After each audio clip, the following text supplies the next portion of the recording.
सगळ्यांच्या त्या भयभीत नजरांच्या दिशेने त्याने मान वळवली आणि त्याचे हातपायच गारठून गेले.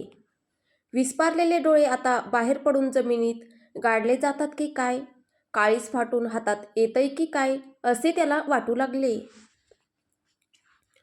काल रात्रीच्या अंधारात राजला देवाईच्या त्या राक्षस सेनेचा अंदाज लागला नव्हता की नक्की किती आहेत ते.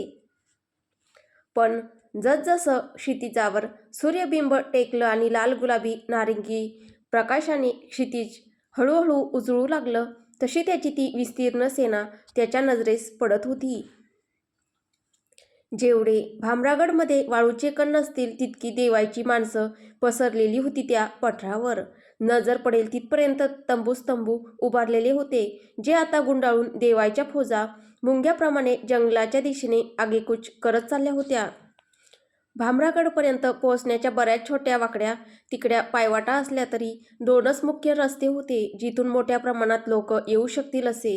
एक तो जंगलातून तर दुसरा दरी पार करून. देवाईच्या माणसांनी जंगलाचा रस्ता निवडला होता, ज्यामुळे खरं तर राजला बरं वाटायला हवं होतं, पण त्याचं काहीच उलट कापून निघालं. देवाई असा ओपनली दरीतून येऊन स्वतःला आणि स्वतःच्या सैन्याला एकदम शत्रूच्या हल्ल्याच्या टप्प्यात आणून संकटात टाकणार नाही ह्याची राजला खात्री होती. त्यामुळे त्याने जंगलामध्येच प्रामुख्याने देवाई आणि त्याच्या सैन्यासाठी जागोजागी भयंकर सापळे रचून ठेवले होते, जेणेकरून त्याचं अर्धसैन्य तिथेच खल्लास झालं असतं. त्याच्या अपेक्षेप्रमाणे देवाईच्या अर्ध्या सैन्याने जंगलात प्रवेश केला. ते जास्त आतमध्ये गेलेच नाहीत आणि जाताना स्वतःबरोबर मोठमोठे स्पीकर्स घेऊन गेले होते, ज्यांच्या कर्णकर्कश आवाजाने ते सारं जंगल दुमदुमून गेलं होतं. ह्या अचानक झालेल्या आक्रमणाने जंगलातील प्राणी भेदरून गेले आणि बिथरून सैरभैर पळू लागले. इथे तिथे जीव वाचवण्याच्या हतबल प्रयत्नात राजने देवाईसाठी मांडलेल्या जीवघेण्या सापळ्यात पटापट अडकून मृत्युमुखी पडत होते. त्यांच्या त्या हृदय पिळवटून टाकणाऱ्या आक्रोशांनी, वेदनेनी सारं जंगल भरून गेलं होतं आणि आवाज पार भामरागडपर्यंत पोहोचत होता. जे प्राणी सुदैवाने त्या सापळ्यातून वाचले ते आपला जीव वाचवण्यासाठी दरीच्या दिशेने धावू लागले, पण राजने तिथेही जागोजागी भूसुरुंग लावून ठेवले होते. ते धडामधूम करून फुटत होते आणि त्या सगळ्यांच्या चिंधड्या चिंधड्या उडत होत्या हवेत. नुसता रक्तामांसाचा चिखल झाला होता त्या दरीत आणि जंगलात. सारी ती दरी आणि ते जंगल भयावह आवाजांनी दुमदुमून गेलं होतं. इथे देवाईची माणसं स्पीकरचा आवाज वाढवतच होती. त्या सगळ्या प्राण्यांच्या सहनशक्तीचा आता अंत झाला होता. ना दरीत जाऊ शकत होते ना जंगलाच्या दिशेने. मग त्या सगळ्यांनी भामरागडच्या दिशेने धाव घेतली. वाळूच्या लाटाच्या लाटाच उसळल्या आकाशात. हजारोंच्या हजारो प्राण्यांचे कळप जीवाच्या आकांताने भामरागडमध्ये धावत सुटले होते, जशी काय एखादी आर्मीच भामरागडवर आक्रमण करण्यास सिद्ध झाली. रानहत्तीचे कळप, जंगली सिंह, वाघ, रानगेंडे सगळेच भामरागडच्या दिशेने धावत होते आसरा शोधण्यासाठी. भामरागडची जमीन, घरांच्या भिंती नुसत्या थरथर कापत होत्या त्या येणाऱ्या भूकंपाच्या धक्क्याने. इथे भामरागडच्या वेशीवर पोहोचून वेशीवरच्या त्या भल्या मोठ्या लोखंडी लाकडी दरवाजाला हत्तीचे कळप धडकावर धडका मारत होते, तर गेंडे त्या दगडी भिंती फोडून काढायचा प्रयत्न करत होते. वाघ, सिंह, चित्ते सगळेच वेशीच्या अवतीभोवती फिरत भामरागडमध्ये प्रवेश करण्यासाठी जीव तोडून प्रयत्न करत होते. त्यांच्या त्या भयानक डरकाळ्यांनी तर हत्तीच्या सततच्या भयानक धडकांनी ती अख्खी तटबंदी हलत होती. तो इतका पुरातन लाकडी लोखंडी दरवाजा, शतकांची जुनी ती दगडी मातीची रांनी बनलेली तटबंदी ह्या इतक्या प्रचंड माऱ्यापुढे किती वेळ तग धरून शकेल हे एक प्रश्नचिन्हच होतं. दरवाजा वाचवायला शेकडोंनी लोक धावली. लोखंडी सळ्या, लाकडी फळ्या जे मिळेल त्यांनी तो दरवाजा लावून घेतला होता. ती शेकडो माणसं दरवाजा धरून बसली होती. तो तुटू नये म्हणून जीव तोडून देवाला प्रार्थना करत होती. लोक तटबंदीवर चढून पेटलेल्या मशाली खाली त्या प्राण्यांच्या दिशेने फेकत होते, जेणेकरून ते घाबरून वेशीपासून दूर व्हावेत. एका ठिकाणी रानगेंड्याच्या धडकेने दगडी तटबंदीला भगदाड पडणार असं दिसताच लगेचच तिथे लोखंडी फळ्या मारण्यात आल्या. पण जिथे त्यांनी ती दगडी भिंतच फोडून काढली तिथे ह्या मामुली लोखंडी फळ्यांना काय जुमानणार होते? राज मनात घाबरून, हे सारं जंगलच जर भामरागडमध्ये प्रवेशलं तर भामरागडमध्ये कोणीच जिवंत राहणार नाही. भामरागडमध्ये घराघरात भीतीने लपून बसलेल्या त्या मुलांना, म्हाताऱ्या कोताऱ्यांना, बायाबापड्यांना तो ह्या जंगली वाघ सिंहाच्या हवाली नाही करू शकत होता. त्या बिथरलेल्या हत्तीच्या गेंड्यांच्या कळपांनी तर भामरागडमधल्या त्या मातीच्या भिंती क्षणात धुळीस मिळवल्या असत्या. राज हादरून गेला होता. त्या सगळ्याने स्वतः जागचा कणभरही न हलता, कुठलंही शस्त्र न उचलता देवाई ठाकूरने भामरागडला उद्ध्वस्त होण्याच्या स्थितीमध्ये आणून ठेवलं.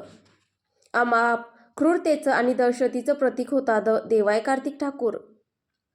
देवाईला शिव्या घालतच राज बाहेर दरवाजाच्या दिशेने धावला. त्याने विरजाला हात खेचत बेडरूममध्ये नेलं आणि बाल्कनी लॉक करून टाकली. देवाईच्या दिशेने उघडणाऱ्या दरवाजा खिडक्या तर आधीच बंद होत्या. तिथे राणासाई बाजूच्या झरोक्यातून हे भयानक दृश्य बघत होते. तेही लगेच खाली धावले. मनात देवाईच्या ऐवजी ते स्वतःच्या मुलाला राजला शिव्या घालत होते. आज त्याच्याच अविचारामुळे भामरागडवर हा प्रसंग ओढवून आला होता आणि त्याच्या त्या विरजा जोशीमुळे. विरजाचं नाव निघताच राणासांचं मन, हृदय, तोंड सगळंच कडवट झालं. मधुताई मात्र गुपचूप एका कोपऱ्यात गायब झाली. इथे राज 0 मिनिटात वेशीवर पोहोचला आणि त्याच्या पाठोपाठ राणासाही. दोन्ही पितापुत्रांनी कमान आपल्या हातात घेतली आणि मोठ्या मुश्किलीने तास दीड तासांनी सगळी परिस्थिती कुठे आटोक्यात आली. कुठलीही जीवितहानी झाली नव्हती, पण त्या हत्तीच्या कळपाच्या धडका इतक्या जबरदस्त होत्या की संपूर्ण तटबंदी खिळखिळी झाली होती. त्याच्या खालची जमीन कापत होती आणि तोल जाऊन बरेच जण खाली कोसळले व जखमी झाले. कोणी मेलं नाही आणि ते भयानक जंगल भामरागडमध्ये घुसलं नाही, तेवढंच एक समाधान. अजूनही वाघसिंहाच्या डरकाळ्या हत्तीचा तो आक्रोश भामरागडच्या घराघरात घुमत दहशत माजवत होता. सगळेच आतंकित झाले होते. देवाईची सेना ज्या पठारावर होती त्याकडे सगळे भयभीत होऊन त्याच्या पुढच्या चालीची वाट बघत होते. ह्या हल्ल्याने भामरागडभोवती असलेली सगळी सुरक्षा व्यवस्था उद्ध्वस्त करून टाकली होती. जंगलातील ते सापळे, दरीत मांडलेले ते गुप्त चकवे सगळंच उद्ध्वस्त करून टाकलं होतं. राजचा डाव राजवरच उलटला गेला होता आणि भामरागड उघडं पडलं होतं देवाई कार्तिक ठाकूर समोर. विना कुठल्या सुरक्षेशिवाय, विना कुठल्या ॲडव्हान्टेजशिवाय हे असं भामरागड जिंकणं म्हणजे हा हा हा देवाई ठाकूरच्या 2 बोटांवरचा खेळ होता. तटबंदीवरून राज आणि त्या पठारावरून देवाई दोघे एकमेकांकडेच बघत होते. राज रागाने धुमसत त्याच्याकडे बघत होता तर देवाई मंद पण क्रूर स्मित करत होता. देवाई हसत, इतक्यात घाबरलास? अजून तर मी भामरागडच्या आसपासही पाय टाकला नाही. जेव्हा मी प्रत्यक्ष तुझ्या घरात पाऊल ठेवेल तेव्हा मग काय करशील? देवाई हसत हसत परत आपल्या जेटकडे परतला. इथे राज मात्र त्याच्या पाठमोऱ्या आकृतीकडे चरफडत बघत होता. ह्या हल्ल्याने बरेच जण घाबरून गेले होते. विजय त्यांना कुठेही दृष्टीपथास पडत नव्हता तर तेवढेच त्वेषाने पेटून उठले होते. आता मातीत मिसळलो तरी चालेल, पण ह्या ठाकूरला भामरागडच्या धर्तीवरून वाळूचा एक कण घेऊन जाऊ देणार नाही. आता जिंकू नाही तर मरू, पण तुला भामरागडमध्ये प्रवेश नाहीच ठाकूर. लगेच ती खिळखिळे झालेले दरवाजे, त्या दगडी तटबंदी दुरुस्त करायला लोक पुढे सरसावली. लोहाराच्या पट्ट्या मांडण्यात आल्या. पोलाद वितळून त्याच्या फळ्या बनवण्यात येत होत्या. दरवाजाला परत लावण्यासाठी दुसरीकडे सुतार तुटलेल्या लाकडी फळ्या दुरुस्त करत होते. जिथे जिथे तटबंदीचे दगड खिळखिळे झाले होते तिथे परत सिमेंट माती ओतून सगळी डागडुजी केली जात होती. आपल्या जेटमध्ये बसून देवाई ड्रोनच्या मदतीने ही सगळी दृश्ये बघत होता. एरवी त्याने त्या सगळ्यांचं कौतुक केलं असतं. विरजा बाबतीत त्यांनी जे केलं होतं त्यानंतर त्याच्या मनात त्यांच्याबद्दल जरा दयामाया नव्हती. वेळ संध्याकाळची. अगदी पहाटेपासून ते संध्याकाळ होत आली तरी देवाई ठाकूरकडून पुढची कुठलीच हालचाल झाली नव्हती. तो तसाच आपल्या जेटमध्ये शांतपणे बसला होता आणि त्याचं सैन्यही बाहेर. सगळे वाट बघत होते त्याच्या भामरागडवरच्या पुढच्या वाराची. पण तसं कुठलं चिन्ह दिसेना. इथे भामरागडने तर पहाटे पहाटे झालेल्या हल्ल्यापासून नीटसा श्वासही घेतला नव्हता. भामरागडवासी आपल्या घरांच्या छोट्या खिडक्या दरवाजातून बाहेर चालत असलेल्या परिस्थितीचा अंदाज घेण्याचा प्रयत्न करत होता. सगळे श्वास रोखून तो राक्षस ज्या दिशेला होता तिथेच बघत होते. तटबंदीवरून वाट बघून बघून राजही कंटाळला होता. हा विलंब म्हणजे अक्षरशः मिनिटाचं मरण होतं त्या सगळ्यांसाठीच. त्याच्यात आणि सर्जेरावातही अनेक वेळा फोनाफोनी झाली. तिथे सर्जेरावही वैतागले होते. सकाळी देवाय भामरागडच्या दिशेने निघाल्याची खबर मिळताच तेही आपल्या सगळ्या माणसांबरोबर बाहेर निघाले होते. पण देवाईने परत पाऊल मागे खेचताच त्यांचीही कोंडी झाली होती. नाही ते पुढे देवाईच्या दिशेने सरकू शकत होते, नाही आधीच्या लपाईच्या ठिकाणी परत जाऊ शकत होते. मधल्यामध्ये त्रिशंकूसारखी अवस्था आणि डोक्यावरती देवाई ठाकूरकडून पकडले जाण्याची टांगती तलवार. राज सर्जेरावांना हा ठाकूर काही हालचाल का करत नाही आहे? उलट ह्या स्थितीत दिवसाउजेडी भामरागडवर हल्ला करणं त्यांना सोपं गेलं असतं. मग हा नराधम वाट कसली बघतोय?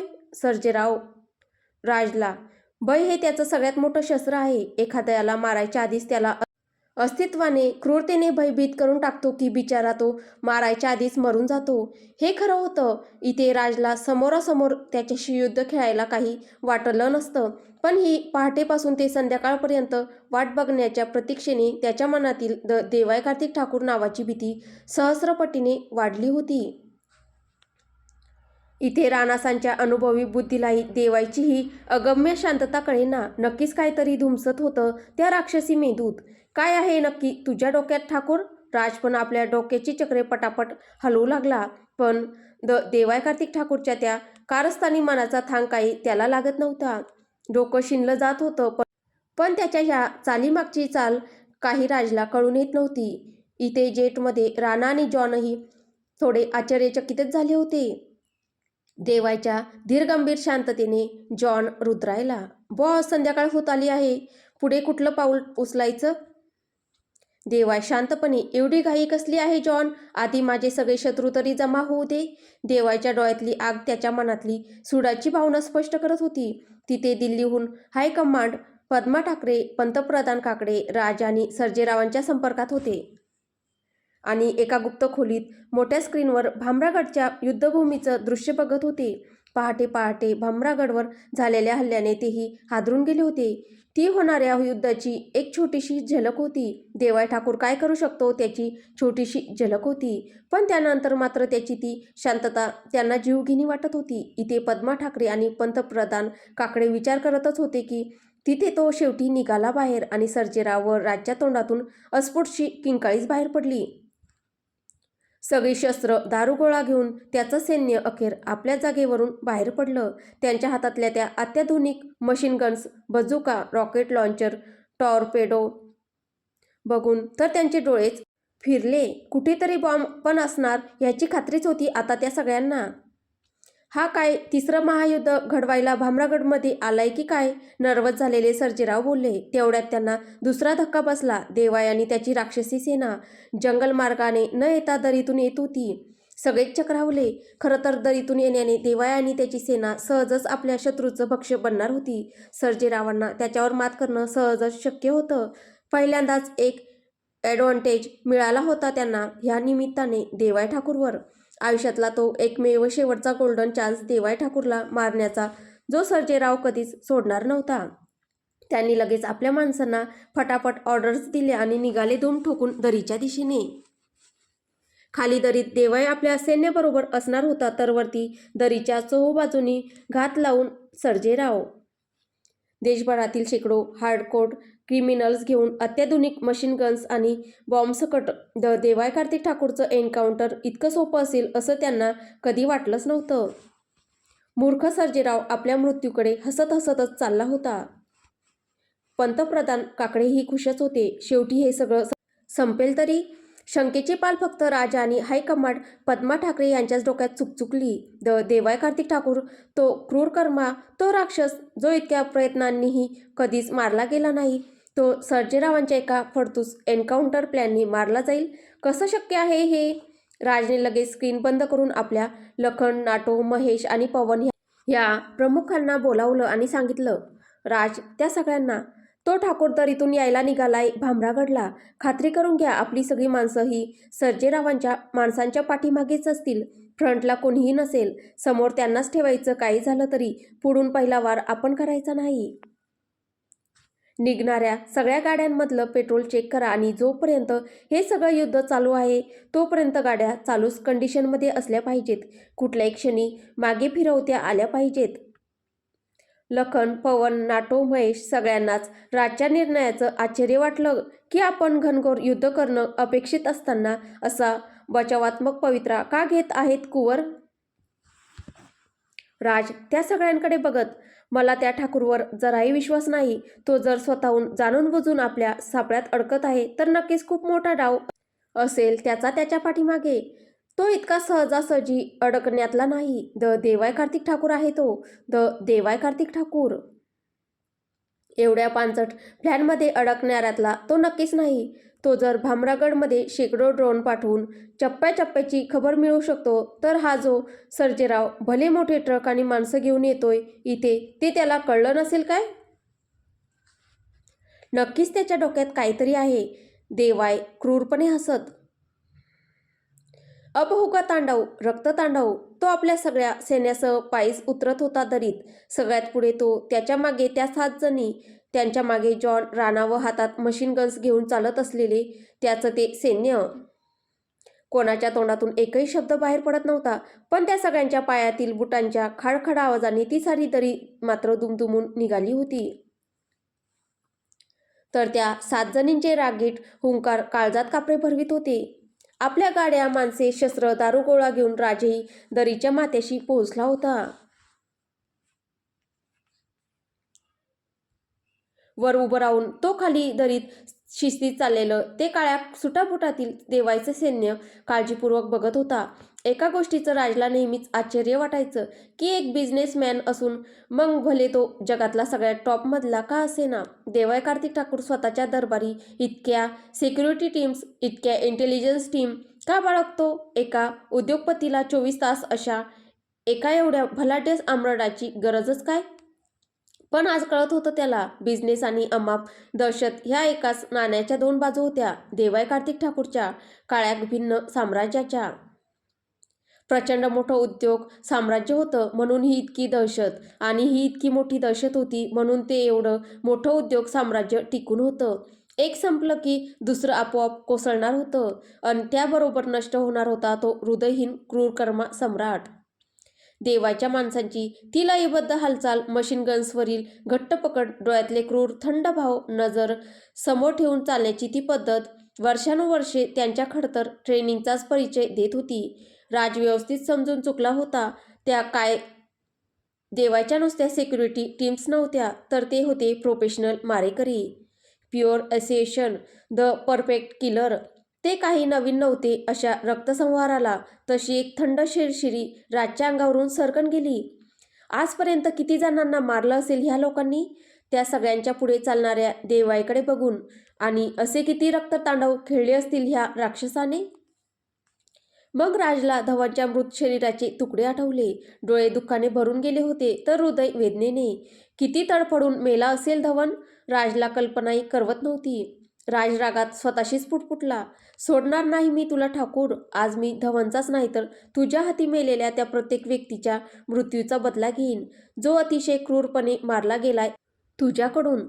तू पण तसाच मारला जाशील रे राक्षसा, अगदी तसाच, तुकडे तुकडे करून. राजने रागाने हातातली मशीन गन्स खाली दरीत त्या सगळ्या सैन्याच्या पुढे चालत असलेल्या नेमकी देवाच्या डोक्यावर नेम धरून ताणली. तो चाप धरून ओढणार तितक्यात पवनने हलकेच त्याच्या खांद्यावर बोटाने टकटक केला आणि त्याची नजर समोर वेधली. सर्जेरावाच्या गाड्या दरीच्या माथ्यावर हळूहळू प्रवेश करत होत्या. भल्या मोठ्या ट्रकची मुंग्यासारखी रांगच्या रांग गुपचूप दरीच्या माथ्यावर एका बाजूने शिरत संपूर्ण त्या दरीत वेढा घालत होती. ती दरी काही फार दूरवर पसरलेली नव्हती. तरी बघायला गेलं तरी शेकडोच्या वर ट्रक होते ते. सर्जेराव पण बरीच तयारी करून आला होता ह्या रणसंग्रामासाठी. त्या बंद ट्रकच्या आतमध्ये बरीच माणसं आणि विध्वंसकारी सामान असणार ह्याची राजला खात्रीच होती. शिवाय ते उंचावर असल्याने त्यांनाच देवापेक्षा जास्त फायदा होता. त्यांचीच बाजू सहज उजवी ठरत होती ह्या युद्धात. पण तरीही एवढं सगळं असूनही राजला अजूनही विश्वास बसत नव्हता की हा देवाय कार्तिक ठाकूर नावाचा सैतान इतका सहजपणे मारला जाईल. त्याने परत एकदा सगळीकडे नजर टाकली तर देवाय अजूनही शांतपणे आपल्या सैन्यासकट दरी पार करत होता. रात्रीच्या चंद्रप्रकाशात त्याचा तो गोड थंडपणा जरा जास्तच भयावह भासला राजला. इथे दिल्लीमध्ये एका गुप्त ठिकाणी हायकमांड, पद्मा ठाकरे, पंतप्रधान काकडे आणि मुंबईत असलेला कार्तिक ठाकूर सगळेच कॅमेऱ्याच्या माध्यमातून श्वास रोखून हा थरार बघत होते. सगळ्यांना तीच गोष्ट खटकत होती. हा ठाकूर काही रिॲक्ट का करत नाही? अजून काही उत्तर का देत नाही? त्याला हे जाळं त्याच्या भोवती हळूहळू विणलं जातं ह्याची कल्पना नसणार असं शक्यच नाही. पण मग हा इतका अजून शांत, थंड कसा? कार्तिक, पद्मा, काकडे आणि तिथे दरीच्या पायथ्याशी असलेला राज सगळे ह्याच प्रश्नांनी गोंधळून गेले होते. सारखे सारखे ते देवायला एकच प्रश्न विचारत होते. अखेर तुझ्या डोक्यात आहे तरी काय ठाकूर? तुझा पुढचा डाव आहे तरी काय देवाय? सगळेच आतमधून बाहेरून फार हादरून गेले होते त्याचा तो जीवघेणा थंडपणा बघून.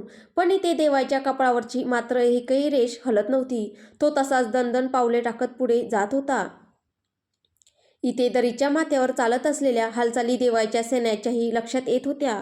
दरीच्या तिन्ही बाजूने घेरत त्यांच्या डोक्याभोवती गिधाडासारख्या गिरट्या मारणारी ती ट्रकची रांगच रांग त्यांनाही दिसत होती. पण देवाईकडून काही आदेश नसल्याने ते गुपचूप शांतपणे तसेच त्याच्या मागोमाग चालले होते.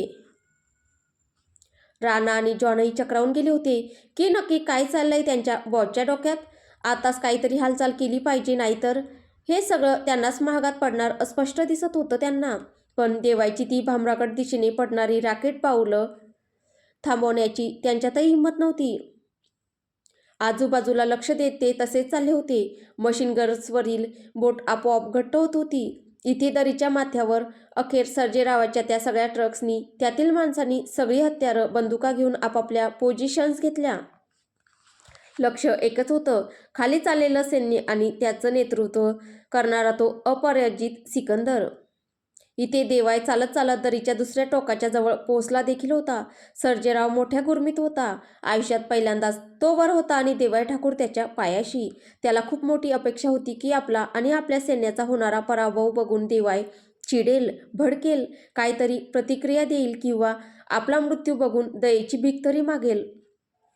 पण हा तर साला त्याच्या बापाच्या लग्नात आलाय तसाच ऐटीतच चाललाय, अगदी निर्विकारपणे. सर्जेरावाच्या अंगाचा जळफळाट होत होता. ह्या कठीण प्रसंगी सुद्धा देवाच्या अंगाचा माज बघून तिथे आपला चष्मा पुसून पवार सर्जेरावाला समजवायला गेले. काहीतरी गडबड आहे, खूप मोठी गडबड आहे. तसा सर्जेराव त्यांच्यावरच भडकले. गडबड? तो साला हरामखोर आज त्याच्या सगळ्या सैन्यासकट माझ्या पायाशी एका क्षुद्र किड्यासारखा रेंगाळत आहे आणि आज मी, हा सर्जेराव गुणाजीराव देशमुख पाटील, त्याच्या माथ्यावर त्याचा काळ बनून उभा आहे.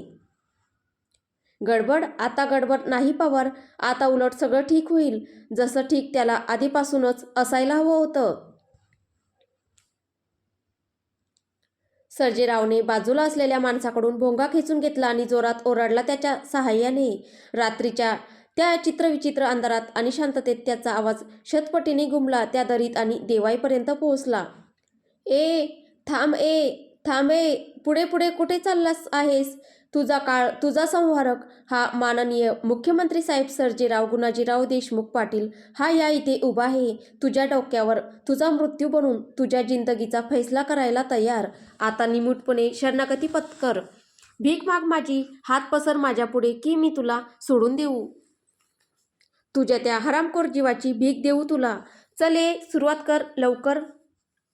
इतकी वर्ष देवाईने सर्जेरावाला जे एकदम कसपटासारखं वागवलं होतं, एखाद्या कुत्र्यासमोर भाकरीचे जसे तुकडे फेकावे तसे सतत त्याच्या प्राणांची जी भीक तुच्छतेने फेकली होती आणि वारंवार त्याची जाणीव करून दिली होती, तोच अपमान, तोच तिरस्कार सर्जेरावाच्या प्रत्येक शब्दाशब्दातून विष बनून बाहेर पडत होता.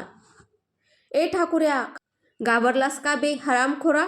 घाबरलास का माझ्या हातून स्वतःचा मृत्यू बघून? हा हा हा. आणि सर्जेराव मूर्खासारखा खदखद हसू लागला, जोरजोराने, सतत. त्याचं हसणं चालूच होतं. सर्जेरावांचं हे मूर्खपणाचं धाडस बघून पवार थक्क झाला आणि बाकीचे पण सर्जेरावाच्या ह्या वेडसर झटक्याकडे बघतच होते. पण तितक्यातच त्यांना हसण्याचा दुसरा आवाज ऐकू आला, सर्जेरावांपेक्षाही मोठा, खूप मोठा, एकदम खदखदून, थंडगार, काळीज गोठवून टाकणारा. क्षणाक्षणाला तो आवाज वाढतच चालला होता. त्याच्या त्या आवाजाने सारी दरी दुमदुमून गेली होती. दगड, माती, झाडे, प्राणी सगळेच थिजून गेले होते. इथे सर्जेराव आणि देवाय दोघेही हसत होते आणि बाकी सगळे काळीज गोठून ते दृश्य बघत होते. पवन राजच्या कानात हळूच पुटपुटला. बाजी पलटली आहे. राज आश्चर्याने उद्गारला. पण कशी? काय घडलं असं ह्या 15 ते 20 मिनिटात? विस्फारलेल्या डोळ्यांनी तो परत परत त्या सगळ्या दरीखोऱ्यांवरून नजर टाकू लागला. कुठेच तर काही चुकीचं आणि नवीन काही विचित्र घडलेलं त्याला आढळून आलं नाही. शिवाय मूर्खासारखा सर्जेराव आणि त्याला हसत क्रूरपणे प्रतिसाद देणाऱ्या त्या शैतानाशिवाय. तिथे हायकमांड पद्मा ठाकरेचा फोन पवाराच्या फोनवर ताबडतोब आदळला. ती वेड्यासारखी किंचाळत होती. त्या गाढव सर्जेरावाला आवरा पवार, बाजी पलटली आहे. तो ठाकूर आपल्या जाळ्यात नाही. तुम्ही त्याच्या मृत्यूच्या जाळ्यात अडकला आहात आणि तुमच्यानंतर आम्ही. निघा तिथून आताच्या आता. इथे सर्जेराव पण हळूहळू भानावर येऊ लागला आणि त्याच्याच दिशेने बघत क्रूरपणे हसत असलेल्या देवाईकडे बघून थिजून गेला. मगाशी चढलेली गुर्मी एका क्षणात उतरली होती आणि तो सत्य परिस्थितीत अवतरला होता. त्याच्यासमोर होता द देवाय Kartik Thakur and he is definitely not begging for his life. सर्जेरावने थरथर कापत पवारकडे बघितलं. नजरेनेच पवारने सांगितलं, घात झाला, पण कसा, कुठे आणि कोणी, काहीच माहीत नाही. देवाय मोठमोठ्याने हसत खिदळत बोलत होता. ही ही ही अहम केवल कर्तासी, अहम केवल धरतासी, अहम केवलम हरतासी, अहम द देवाय Kartik Thakur. I am creator, I am punisher, I am destroyer. मृत्यू मीच, नरक मीच, मीच सत्य आणि मीच तो देवाय कार्तिक ठाकूर. You bastard. देवाय संतापाने जोरात ओरडला. मृतकर्णिका, शर्विलिका, पुतना, कर्णा, मेघावती, चंडिका, रक्तमेधिका. आणि त्याने आपल्या बोटातील सप्तहिऱ्यांची अंगठी जोरात खडकावर खाळकन फोडली. तसं त्या अंगठीमधले ते 7 हिरे फुटताच त्यातील रक्त सांडलं आणि सारा आसमंत आक्रोशला.